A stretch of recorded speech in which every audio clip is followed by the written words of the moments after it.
दर्शकों, निर्जला एकादशी के दिन चुपचाप गाय को खिला दें, यह एक छोटी सी चीज। उससे पहले दोस्तों जान लेते हैं निर्जला एकादशी के बारे में। हर महीने एकादशी का पर्व आता है, लेकिन ज्येष्ठ महीने में आने वाली निर्जला एकादशी सबसे ज्यादा महत्वपूर्ण होती है। आइए जानते हैं साल 2024 में निर्जला एकादशी कब है। दोस्तों, निर्जला एकादशी तिथि भगवान विष्णु को समर्पित है। माना जाता है इस दिन भगवान विष्णु का व्रत करने से और उनकी पूजा करने से सभी पापों का नाश हो जाता है और मोक्ष की प्राप्ति होती है। ज्येष्ठ का महीना 24 मई 2024 से शुरू हो गया है। ज्येष्ठ माह के कृष्ण पक्ष की निर्जला एकादशी और शुक्ल पक्ष की निर्जला एकादशी दोनों ही बहुत महत्वपूर्ण मानी जाती है। ज्येष्ठ माह में गर्मी चरम पर होती है और इस एकादशी में 24 घंटे व्रत किया जाता है, जो बहुत कठिन होता है। आइए जानते हैं इस साल निर्जला एकादशी 2024 की तारीख, पूजा, मुहूर्त और क्यों किया जाता है। यह व्रत ज्येष्ठ माह के शुक्ल पक्ष की एकादशी तिथि की शुरुआत 17 जून को सुबह 4:43 से होगी। वहीं इस तिथि का समापन 18 जून को सुबह 6:24 पर होगा। ऐसे में निर्जला एकादशी व्रत 18 जून को किया जाएगा। इस निर्जला एकादशी का क्या महत्व होता है। दोस्तों, अपार शब्द का अर्थ होता है असीमित, यानी कि निर्जला एकादशी का व्रत करने वालों को असीमित सुख और धन की प्राप्ति होती है। इसी कारण इसे एकादशी कहा जाता है। इतना ही नहीं, दर्शकों, असीमित लाभ देने वाली एकादशी भी कहा जाता है। निर्जला एकादशी समस्त पापों से मुक्ति दिलाने वाली एकादशी में से एक मानी जाती है। ऐसी मान्यता है कि इस व्रत को करने से पापों का अंत होता है। इतना ही नहीं, व्यक्ति को कई तरह के रोग, दोष और आर्थिक समस्याओं से भी छुटकारा मिलता है और अक्षय पुण्य की प्राप्ति होती है। पांडवों ने श्री कृष्ण के मार्गदर्शन में इस व्रत को करके महाभारत युद्ध में विजय प्राप्त की थी। दोस्तों, निर्जला एकादशी के दिन स्वर्ग का दरवाजा खुल जाता है, इसलिए इस दिन किया गया दान पुण्य अन्य दिनों में किए गए दान पुण्य से अधिक फलदायी होता है। वास्तव में 18 जून निर्जला एकादशी के दिन अगर आप यह उपाय कर लेते हो तो यकीनन आप पर मां लक्ष्मी की कृपा होगी और आप धनवान बन जाओगे। आप धनवान न बने तो मुझे बताना। दोस्तों, जो उपाय आपको बताया जाए वह उपाय कर लेना। आइए जानते हैं, एकादशी के दिन चुपचाप गाय को खिला दें। यह एक छोटी सी चीज, करोड़पति भी होंगे करोड़पति, मिलेंगे सभी संकट और कष्टों से मुक्ति, मृत्युदंड पितृदोष तुरंत होगा खत्म, पूरे साल आपके भरे रहेंगे अन्न धन के भंडार। यूं कहें कि आपकी 7 पुश्तें भी करेंगे रुपयों पैसों पर राज। दोस्तों, 7 पीढ़ियों तक बैंक बैलेंस बढ़ता चला जाएगा। सभी दुख, दर्द, संकट, कष्ट है वह दूर हो जाएंगे और सभी सुख आपके कदमों में आ जाएंगे। दुनिया आपके कदम चूमेगी। यदि आप यह एक छोटी और खास चीज चुपचाप गाय को खिला देते हैं तो तत्काल गरीबी आपके जीवन से खत्म हो जाएगी। यूं कहें, व्यक्ति रंग से राजा बन जाता है और 33 कोटि देवी देवताओं को धारण करने वाली गौ माता की भी कृपा व्यक्ति पर आजीवन बरसती है। व्यक्ति के घर में कभी भी अन्न, धन, वस्त्र की कमी नहीं होती है। धन के भंडार व्यक्ति के घर में भरे रहते हैं। व्यक्ति के जीवन से तत्काल गरीबी खत्म हो जाती है। तो दोस्तों, कौन कौन से वे गाय से जुड़े खास और महत्वपूर्ण उपाय हैं जिन्हें यदि आप एकादशी के दिन कर लेते हैं तो दोस्तों यकीन मानिए आपके घर में अन्न धन के भंडार सदैव भरे रहेंगे। जो भी जीवन के दुख, दर्द, संकट है वह सभी दूर हो जाएं। इस वीडियो में हम आपको उस खास और महत्वपूर्ण चीज के बारे में बताएंगे, क्योंकि आपको एकादशी के दिन गाय को जरूर खिलानी है। तो दोस्तों, फायदे के लिए पूरा वीडियो देखना। यदि आज की इस वीडियो को आपने काट काट कर देखा तो यकीन मानिए जीवन में आपको कभी सफलता हासिल भी नहीं होगी, क्योंकि इस वीडियो में आपको कुछ ऐसे उपाय गाय से जुड़े बताने वाले हैं जिन्हें करने से आपके जीवन के जो भी दुख, दर्द, संकट है या कामयाबी होने में कोई बाधाएं आ रही है, सभी से छुटकारा मिलने वाला है। यूं कहें कि आपके जीवन में अपार धन, सुख, संपत्ति की प्राप्ति हो जाएगी। कभी भी धन से संबंधित परेशानी नहीं रहेगी। आर्थिक स्थिति आपकी प्रबल हो जाएगी। धन प्राप्ति के योग्य बन जाएंगे और जीवन में सदैव अन्न धन के भंडार आपके घर में भरे रहेंगे। अन्न धन वस्त्र की कभी कमी नहीं होगी आपके घर में। तो दोस्तों, आज का वीडियो पूरा देख कर जाना। यदि आप चाहते हैं आप और आपके परिवार पर सदैव गौ माता की कृपा से, आपके पितरों की कृपा से, देवी देवताओं की कृपा बनी रहे, तो दोस्तों वीडियो को देखकर जाना। बहुत ही फायदेमंद वीडियो है। पूरे 50 सालों के बाद ऐसे दुर्लभ संयोग है, तो पूरा वीडियो देखकर जाना। यदि आप लाभ हासिल करना चाहते हैं और 7 पीढ़ियों तक कभी कोई किसी तरह की कमी ना हो, यह फल चाहते हैं, तो वीडियो को पूरा देखकर जाना। बहुत ही लाभप्रद वीडियो है। दोस्तों, वीडियो को आगे शुरू करें उससे पहले आपसे रिक्वेस्ट करते हैं कि इस वीडियो को लाइक कर चैनल को सब्सक्राइब कर देना और कमेंट बॉक्स में सच्चे दिल से जय गौ माता लिख देना, जिससे गौ माता की कृपा आपके और आपके परिवार के ऊपर सदैव बरसती रहे। और ज्यादा से ज्यादा वीडियो को शेयर जरूर करना, ताकि और लोग भी इस वीडियो के माध्यम से लाभ हासिल कर सके। इन उपायों को करने से अपने जीवन में सदैव धन सुख संपत्ति की प्राप्ति कर सके, तो शेयर करना ना भूलें इस वीडियो को, जिससे और लोगों का भी भला हो। आपको बता दें, इस दिन तीर्थ स्नान करना बहुत ही फलदायी माना गया है। यदि कहीं तीर्थ स्थान पर पवित्र नदी में स्नान करना संभव न हो, तो आप क्या करें, घर पर ही नहाने वाले पानी में गंगाजल की कुछ बूंदें डालकर स्नान करने, और साथ ही साथ यदि आप स्नानादि से निवृत्त हो जाएं, सर्वप्रथम तो अपने घर के पूजा स्थान को साफ कर वहां पूजा पाठ करें और पितरों के निमित्त तर्पण पिंडदान, तो आपसे बने अन्न धन वस्त्र दान जरूर करें। और इस खास पूर्णिमा के दिन दान करने से सभी मनोकामनाएं पूर्ण हो जाती है। वैशाख पूर्णिमा के दिन विशेषकर पूर्वजों की पूजन के लिए बहुत ही शुभ फलदायी माना गया है। इस पूर्णिमा के दिन दान करने से पूर्वजों की आत्मा को शांति मिलती है और उनको मोक्ष मिलता है। और आपको बता दें, इस बार इस दिन पूजा के साथ साथ हनुमान जी, मंगल देवता और भगवान शनि देव की भी पूजा जरूर करनी चाहिए। आपको बता दें कि इस दिन यदि आप हनुमान जी और मंगल देवता भगवान शनिदेव की पूजा करते हैं, तो मंगल का ग्रह जनित दोष भी दूर हो जाता है।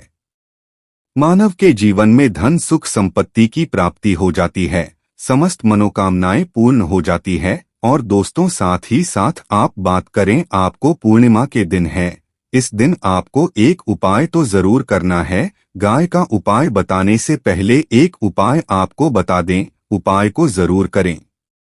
क्या करें, इस पवित्र दिन के शाम के समय पीपल के पेड़ के नीचे आपको सरसों का चौमुखी दीपक, आटे का दीपक बनाना है। उसमें आपको कलावे की बाती लगाकर सरसों के तेल का दीपक जला देना है और बीच में 2 साबुत फूल वाले लौंग भी डाल दें।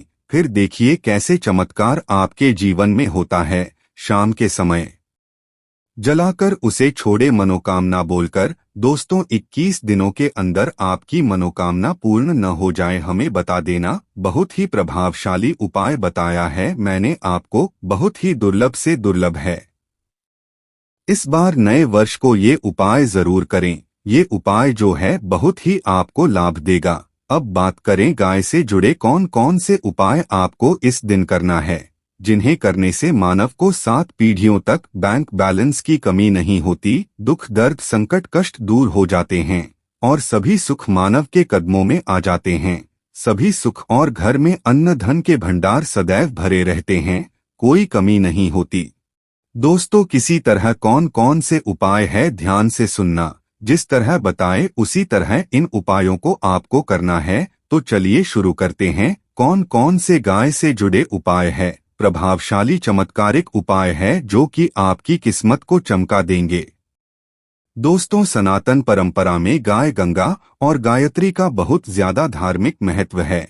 मान्यता है गौ माता के शरीर पर 33 कोटि देवी देवताओं का वास होता है। गौ माता की पूजा करने वाले जातक पर इन सभी देवी देवताओं की कृपा बरसती है। गौ सेवा से न सिर्फ इस जन्म के बल्कि पूर्व जन्म के भी दोष दूर हो जाते हैं।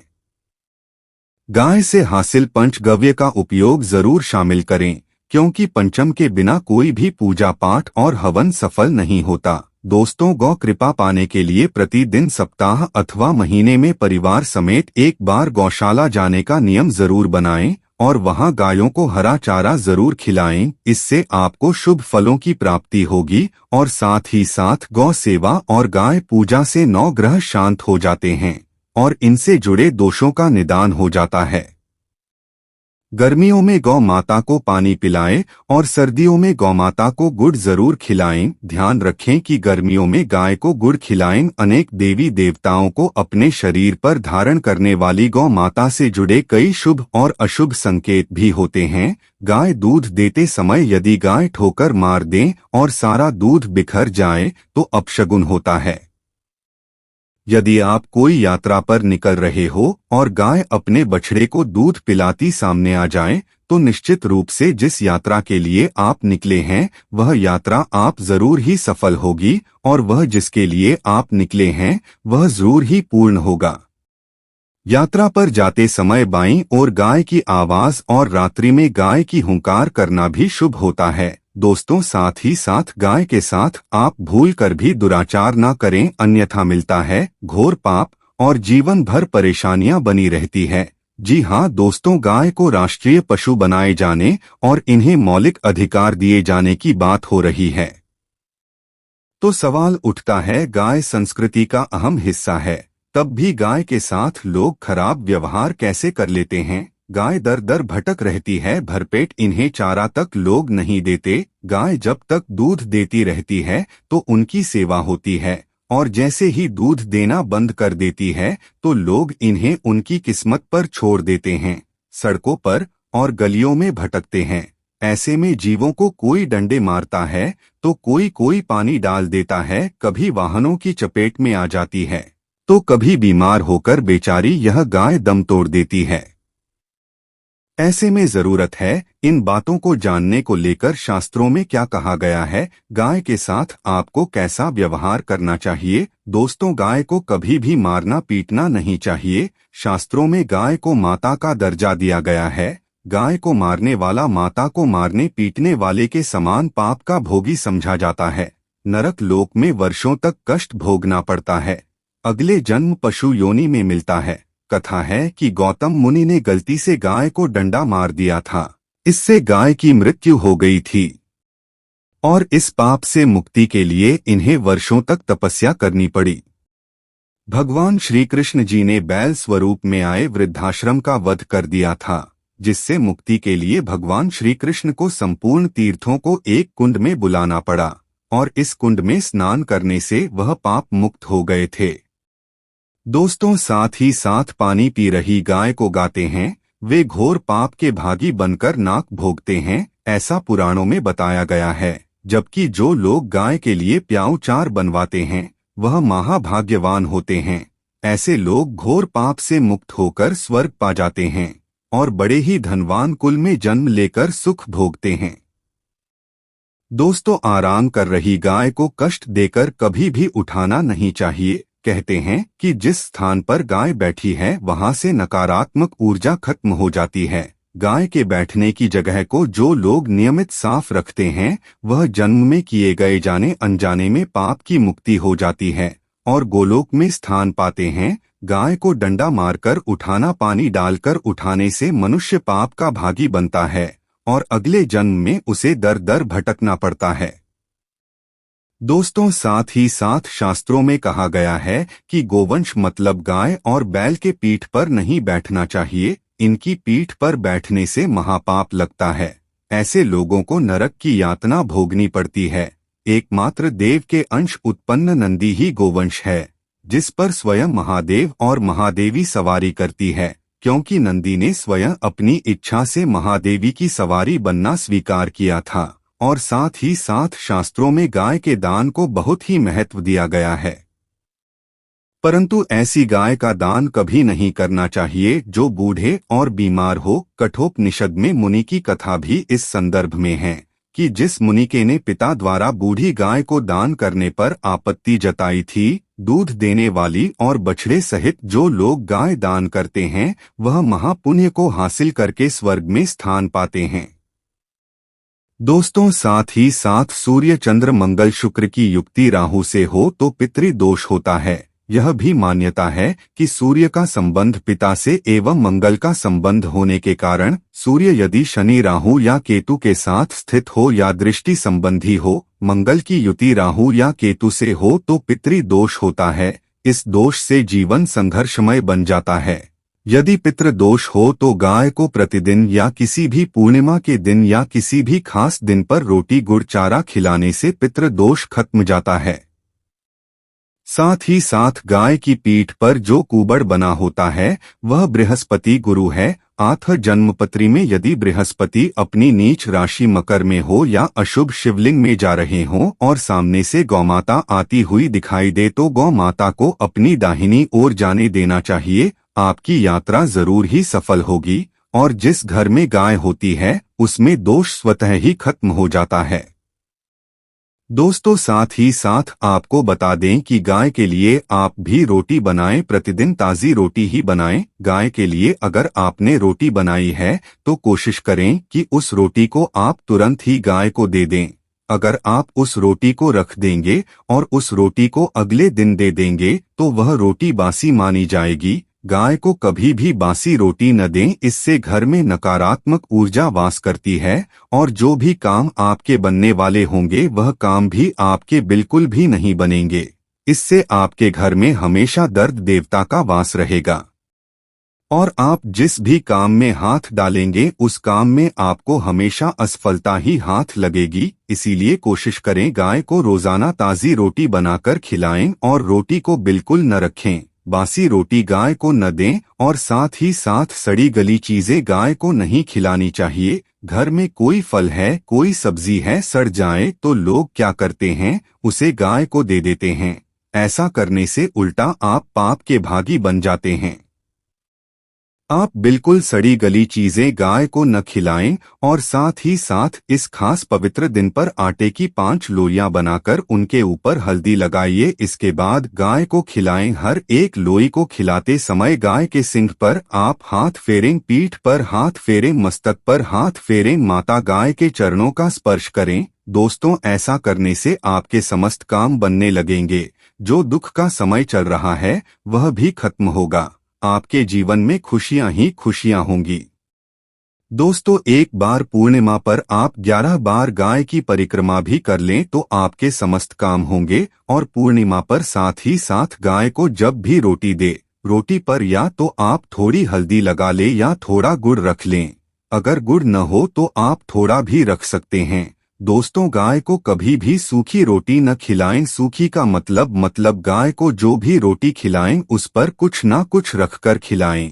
जैसे हल्दी या गुड़ रख लें, मिश्री घी या जो भी रखें।